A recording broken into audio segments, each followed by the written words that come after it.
say this again. It's our defense.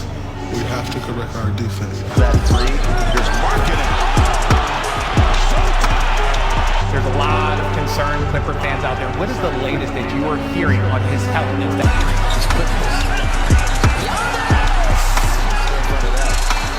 Steve Nash was working for that, and now he's incredulous. John Pond trying to hold him back. Steve Nash is incensed. The NBA season just started a few weeks ago, and things are already completely out of control. And we absolutely love it. The NBA is back, and it's better than ever. Today's video is brought to you by SeatGeek. A new NBA season is upon us. Just look at it.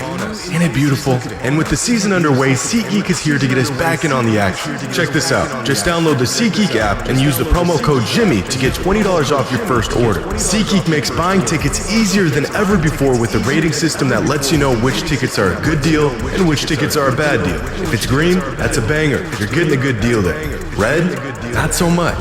I've been using SeatGeek for years. It's simple, it's easy, and it's a surefire way to get the best deal for your tickets. Whether it's a concert, basketball game, football, baseball, festival, SeatGeek's got it all. Download the app, use promo code Jimmy, and get $20 off your first order today.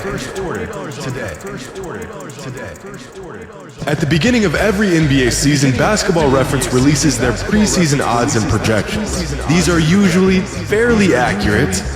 Not really. And this season was no different. Basketball Reference released their preseason projections for each team, and just a few weeks into the NBA season, the league has already been flipped on its head. Preseason odds projected the Jazz to have the worst record in the NBA. They are currently the top team in the West, propelled by Jordan Clarkson and a prime Dirk Nowitzki. Larry Marketing. Right now, the Jazz are on pace to winning 61 games this season. Their projected win total before the season started was 24 wins.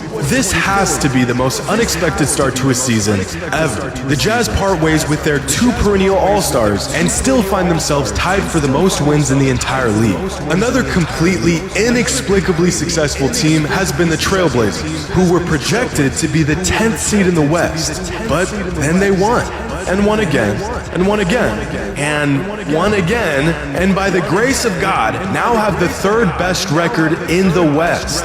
I don't get it, but I don't care to. Go Blazers! The Clippers are mediocre once again thanks to literally one player in Kawhi Leonard, who has taken player empowerment to a whole nother level by just doing whatever he wants to. You ate a heavy meal this evening, and we don't want to take any risks. Might as well sit this one out, big fella.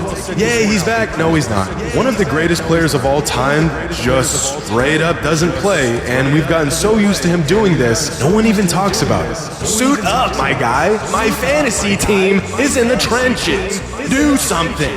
But at least the Clippers are just mediocre and not an absolute dumpster fire like the Warriors and Lakers. I just made a video about whether or not it was possible to buy an NBA championship, and we concluded that no, you cannot buy an NBA championship. So far this season, the Warriors are proving to be no exception to this. In fact, the Warriors are the first team in NBA history to start the season 0-6 on the road.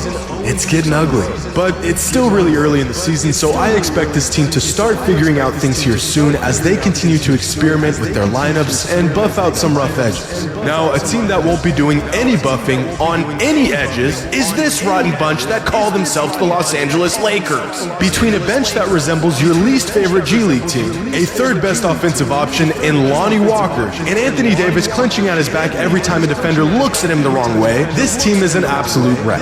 The Lakers are currently on pace to win a whopping 16 games this season, which is so bad, it would set a new franchise record for the least amount of wins in the Lakers' 76-year existence. A team with 3 all-time great players on it, and they just can't seem to put together a win.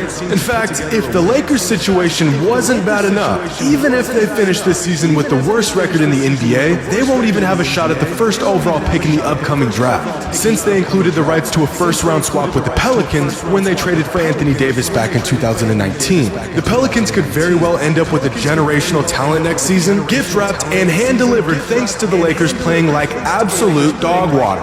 But somehow, the Lakers being an absolute circus at the moment is not nearly the biggest story in the NBA right now. Because in the East, the Nets have gone completely off the rails with one of the weirdest and dysfunctional starts to a season I've ever seen. This team has got NBA Reddit looking like the front page of TMZ. Preseason odds had the Nets as the 4th best team in the league this season and 3rd best in the East. That, my friends, has not been the case. Despite Kevin Durant trying to stay out of the drama, but subtly putting himself right in the middle of it, regardless of Kyrie Irving becoming public enemy number 1, and in the midst of Ben Simmons regressing into a poor man's Draymond Green, Steve Nash somehow took the fall for this team's shortcomings and was fired just 7 games into the season. No, it wasn't Kyrie's distracting off-court antics. It wasn't Ben Simmons refusing to do anything on the court other than being 6'10". It wasn't Sean Marks blowing up a perfectly good roster. It was all Steve Nash's fault.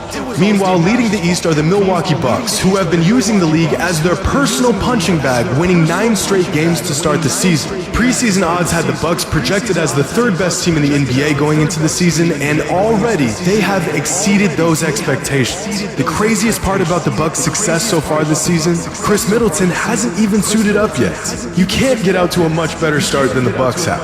Except, somehow, one team has. Because preseason odds had the Cavaliers projected as the 8th best team in the East. Not only have they blown the top off of that projection, the Cavaliers have become an absolute juggernaut over the last few weeks. Right now, the Cavaliers have the highest net rating in the entire league, the highest SRS score among all teams, and the largest margin of victory, all while being led by easily the most talented and well-rounded 8-man rotation in the NBA, and a now MVP caliber star in Donovan Mitchell, who has taken a massive leap this season. The Cavaliers are the real deal.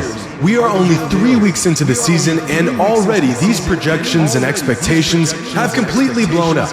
Just a month ago, the Warriors, Clippers, and Nets were 3 of the top 5 teams favorited to win an NBA championship. Now, all 3 of these teams are fighting to just stay relevant in their conference. This season was supposed to be the year of the great tank, just not from these teams. Teams that we all thought would be rebuilding this season were supposed to put together their best tanking job to increase their odds at the generational prospect in Victor Wembanyama. I was excited. The Jazz, Pacers, Spurs, Thunder. Where's the tanking? We've got a generational talent on the line here. Lose. I mean, some teams are starting to look like real frontrunners in the Wemby sweepstakes, but I wasn't aware that the Warriors were gunning for the kid.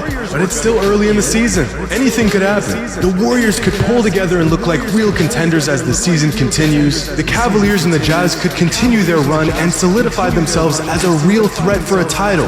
Who knows? The Lakers could even make the playoffs. Well, let's not get carried away. The NBA is back, and it just keeps getting better. Hope you all enjoy it. And as always, until next time.